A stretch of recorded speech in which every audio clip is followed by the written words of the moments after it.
નમસ્કાર, તમે જોઈ રહ્યા છો ચક્રવાત ન્યૂઝ. હું છું આપની સાથે હેમંત.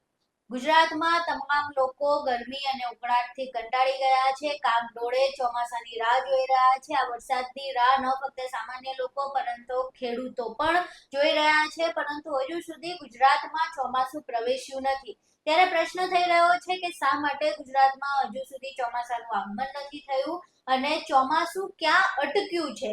તો આ તમામ બાબતે હવામાન વિભાગ પાસેથી જાણીશું કે હકીકતમાં ચોમાસું ક્યાં અટક્યું છે અને શા માટે ગુજરાતમાં હજુ વરસાદ નથી વરસી રહ્યો અને ગુજરાતમાં વરસાદ ક્યારે વરસશે.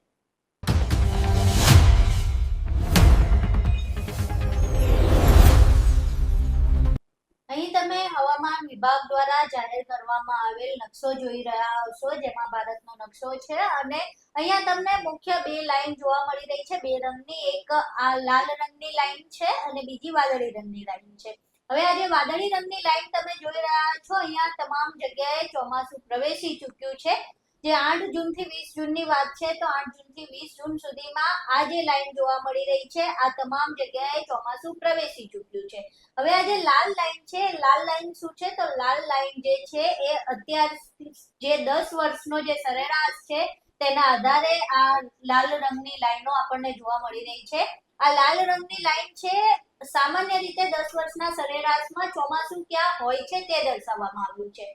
હવે ચોમાસું ક્યાં અટક્યું છે તેની વાત કરીએ તો 8 જૂન થી 20 જૂનનો જે લાઈન આપવામાં આવી છે, અહીંયા ચોમાસું અટકેલું છે. એટલે કે મહારાષ્ટ્ર અને કર્ણાટક, આ દક્ષિણ ભારતમાં ચોમાસું આવી ગયું છે અને પશ્ચિમ ભારતમાં ચોમાસાની શરૂઆત થઈ ચૂકી છે, પરંતુ આ મહારાષ્ટ્રથી કર્ણાટકના ભાગમાં ચોમાસું અટકી ગયું છે. હવે ચોમાસું જે અહીંયા અટક્યું છે, હકીકતમાં જો 10 વર્ષનો સરેરાશ જોવામાં આવે તો 20 જૂન છે.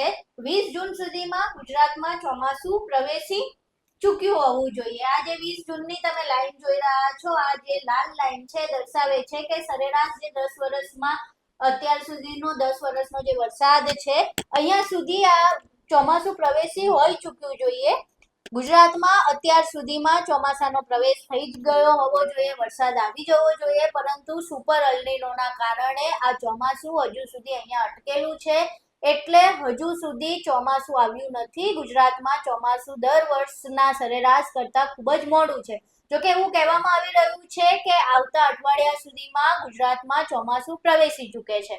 હવે આગાહીની વાત કરીએ તો જે 21 તારીખની આવતીકાલની આગાહી છે, તો હવામાન વિભાગ દ્વારા આ જાહેરાત કરવામાં આવી છે.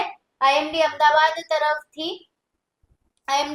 તરફથી આ નકશો બહાર પાડવામાં આવ્યો છે, જેમાં આપણે વાત કરીએ કે આ જે ગ્રીન કલરના તમે જોઈ શકશો કે જે લીલા કલરના તમને દેખાઈ રહ્યા છે આ રંગ, એ તમામ જિલ્લાઓમાં છૂટાછવાયા સ્થળોએ ગાજવીજ સાથે હળવાથી મધ્યમ વરસાદ વરસી શકે છે. એટલે 21 તારીખે અમદાવાદ, ખેડા, પંચમહાલ, દાહોદ, છોટાઉદેપુર, નર્મદા, વડોદરા, આણંદ, ભરૂચ, સુરત, તાપી, ડાંગ, નવસારી, વલસાડ, દાદરા અને નગર હવેલી, દમણ, આ બાજુ દક્ષિણ ગુજરાતમાં જોઈએ તો બોટાદ, સૌરાષ્ટ્રમાં ભાવનગર, અમરેલી, ગીર સોમનાથ, દીવ, રાજકોટ, એટલે જે સૌરાષ્ટ્રનો ભાગ છે, અમદાવાદ છે અને જે દક્ષિણ ગુજરાત છે, ત્યાં આવતીકાલે છૂટાછવાયા સ્થળોએ ગાજવીજ સાથે હળવાથી મધ્યમ વરસાદ વરસવાની શક્યતા છે.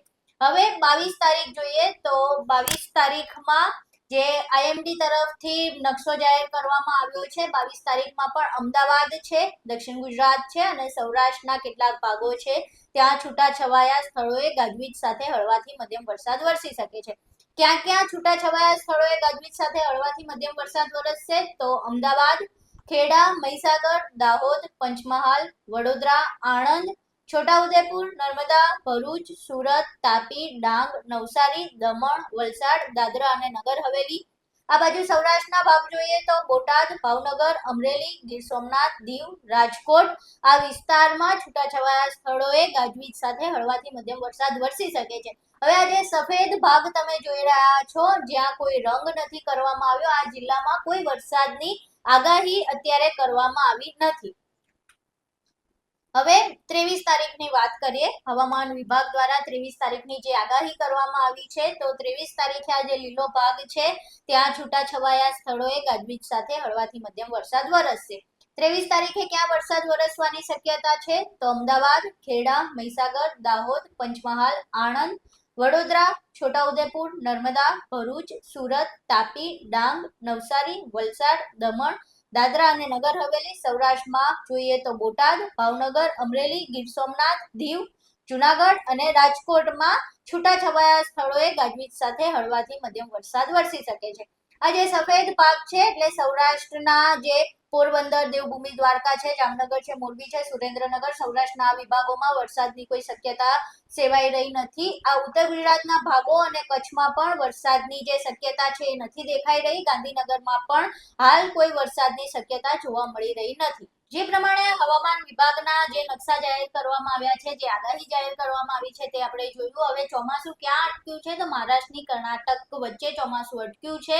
અત્યાર સુધીમાં ગુજરાતમાં ચોમાસું પ્રવેશી ચૂક્યું હોવું જોઈએ, પરંતુ સુપર અલ્નીનોના કારણે ચોમાસું ગુજરાતમાં પ્રવેશ્યું નથી અને એટલે હજુ આપણે થોડો ઉકળાટ સહન કરવો પડી શકે છે. જ્યાં હવામાન વિભાગ દ્વારા આગાહી અમે તમને બતાવી કે જે નકશા છે એમાં તમે આગાહી જોઈ તો એટલા સ્થળોએ ક્યાંક છૂટાછવાયા વરસાદ જોવા મળી શકે છે, પરંતુ સત્તાવાર રીતે હજુ ગુજરાતમાં ચોમાસું બેઠું નથી અને સત્તાવાર રીતે ગુજરાતમાં ચોમાસું બેસવાની હજુ રાહ છે. આવતા અઠવાડિયા સુધીમાં સત્તાવાર રીતે ગુજરાતમાં ચોમાસું બેસી શકે છે. એટલે જે પણ લોકો ઉકળાટથી પરેશાન છે, ગરમીથી પરેશાન છે, તેમજ કાગડોળે જે ખેડૂતો વરસાદની રાહ જોઈ રહ્યા છે તેમને હજુ થોડી રાહ જોવી પડી શકે છે.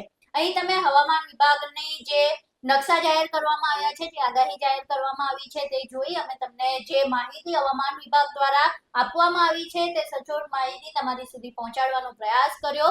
હવામાન વિભાગની આગાહી જોયા બાદ, જાણ્યા બાદ, વરસાદની જે સ્થિતિ છે તે જોયા બાદ તમારું ગરમી, ઉકળાટ અને વરસાદને લઈને શું માનવું છે? તમારા મંતવ્યો અમને કોમેન્ટ બોક્સમાં જરૂર જણાવજો. વિડીયો પસંદ આવ્યો હોય તો વિડીયોને લાઈક કરજો, શેર કરજો અને અમારી ચેનલને સબસ્ક્રાઇબ કરવાનું ભૂલશો